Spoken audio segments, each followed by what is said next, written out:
everyone, and welcome back to the Sweet Tea series. My name is Ariana Guajardo. Thank you for joining me today. This episode is going to be different. It's going to be much more serious, but I also think it's going to be much more important. After the assassination of Charlie Kirk, I want to share with you the words of TPPF CEO Greg Sindelar. It was a beautiful response, as well as an article that was in The American Mind, written by my good friend and colleague Joshua Treviño. And finally, I want to answer the question, where do we go from here? So when I'm recording this, it's September 11th, and this day has never weighed more on my heart than it does today. So for my generation, Gen Z, most of Gen Z wasn't even born during or for the events in 2001. And for the older ones of us, we just weren't old enough to remember it. But now we're here after weeks of death, everything from the children praying at mass to a woman being stabbed on the train. And all of this has culminated in the events yesterday during the assassination of Charlie Kirk. So this anniversary it's just different. And it's also different from the reaction of the country and where we are. So after the events of September 11, 2001, our country didn't feel so divided. Americans came together and they were united in the fact that they were all Americans mourning together for the American lives that were lost in that tragedy. I just don't think that's what we have today. I can't help but reflect on how different of a position America is in. So this begs the question, where do we go from here? During my freshman year of college, Charlie Kirk did one of his first prove me wrongs at UT campus, and I got to see a bit of it. And now reflecting back on this, I feel such gratitude for being in college during the time that I was. It really was the era of the conservative speaker. So college campuses were woke. It wasn't completely being addressed yet by legislators. Instead, it was people like Charlie Kirk and other speakers who are going onto campus realizing we need to make a change and really starting that kind of discourse. And both Charlie and other speakers like him gave us the courage to speak up. So we would hold activism events. We were debating on campus, speaking to people, and even just having the bravery to speak up in class.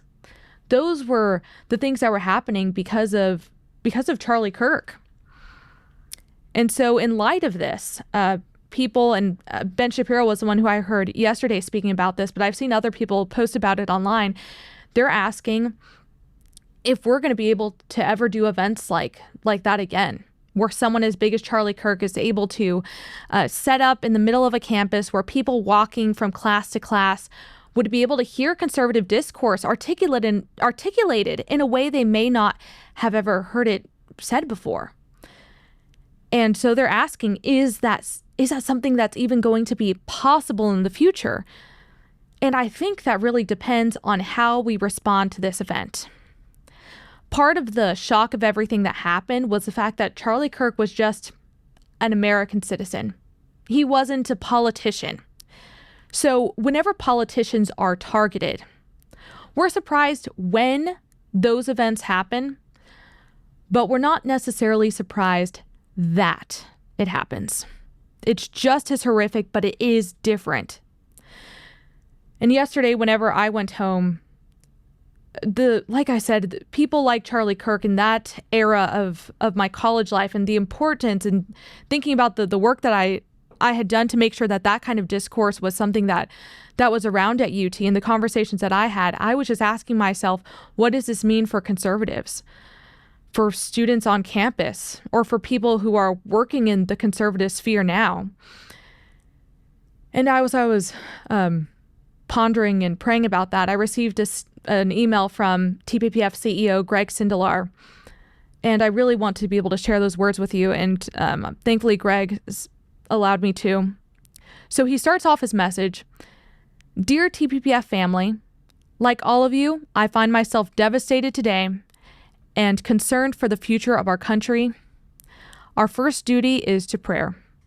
Prayer for Charlie, prayer for his family, and prayer for the country for which he fought. We don't find out who we are on the good days. We learn who we are on the bad days." From there, he goes on to compare the weight of the Charlie Kirk assassination to the weight that he felt in 2001, saying that he had a similar feeling. Then Greg says, the fact that so many of us have seen the horrible imagery of a still young man gunned down in terror and blood only deepens the sense of unease and fear. And then after that is the part that I hope you listen to and take to heart. He says, I want to talk about that feeling. Fear now is rational. It is terrible to say, but it is true. We see the violence and the hatred express itself over and over and over again, from an attempt to murder a president, to slaughter of innocent children at mass, to a cruel killing of a woman on a train, and now to the assassination of Charlie Kirk. And we know that the aggressors are not done. They will escalate, and they will have no remorse. It is who they are. They hate us and our way of life, and what we stand for, and their recourse is to kill. Fear is not necessarily a vice. What matters is what you do with it and despite it. If you surrender to it and let it lead you, then it becomes a vice we call cowardice. I know that is none of you reading this. If you feel fear and then do the right thing, come to work, venture forth in public, proclaim the truth, act boldly, have faith, and be an American all around, then it becomes a virtue we call courage. It is all right to feel fear. Make it now your shot at courage. It is a very bad day, and now you get to find out who you are. I think you already know, or you wouldn't be in this line of work. I already know, because you wouldn't be my colleague if courage wasn't your default on days like this. In courage, you are American. In courage, you honor the God who made you. In courage, you are most like Charlie Kirk. Finally, Greg concludes his message with Psalm 34, verse 4. I sought the Lord, and he heard me, and delivered me from all my fears. First of all, Greg, I want to thank you for sharing that message and sending it when you did. And since he had sent that, it's had my mind I've just been thinking, what do we do with that courage? Because like Greg said of all of our colleagues that we have here, something that I believe about all the people who are listening to the show, which is that we have an America that we want to defend and protect and uphold. And we're willing to sacrifice our comfort to be able to do that. So how do we carry on that legacy of Charlie Kirk? So he was someone who fought for the preservation of America. He was strongly an anti-communist, and he was deeply invested in the fight for family and for marriage. And Josh Treviño wrote something I thought was very insightful about him that was published today. Charlie Kirk was perhaps the closest thing to Socrates in the American public square. Also like Socrates, his students now do more for his cause after his martyrdom than they ever did during his life. The armies of Charlie Kirk, Martyr, will be much more vast. Not a handful of Athenians, but millions of Americans. And I want to thank Josh for writing that and specifically using the word martyr. He gave his life defending free speech. So finally, I want to answer this question, what can you do? You can be brave.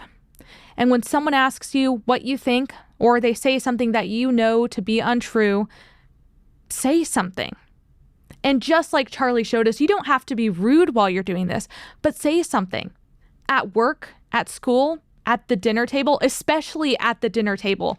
We can't shy away anymore from conversations about politics and religion. Charlie Kirk was martyred, and it wasn't just him. Think of all of the people back to the American Revolution up until now, the men and women who have fought for this country and what it stands for. They put their life on the line so we can have liberty, so we can be here today. We don't know how to have real conversations with people with whom we disagree. Many conservatives are scared to offend or make someone feel awkward, so they say nothing. And what I'm asking you to do is to sacrifice your comfort and speak truth. That's the mantle that Charlie Kirk left for us, and it's one that I encourage you to pick up. So I ask that you join me in prayer for Charlie Kirk, for his family, and for America. I'll see you next time.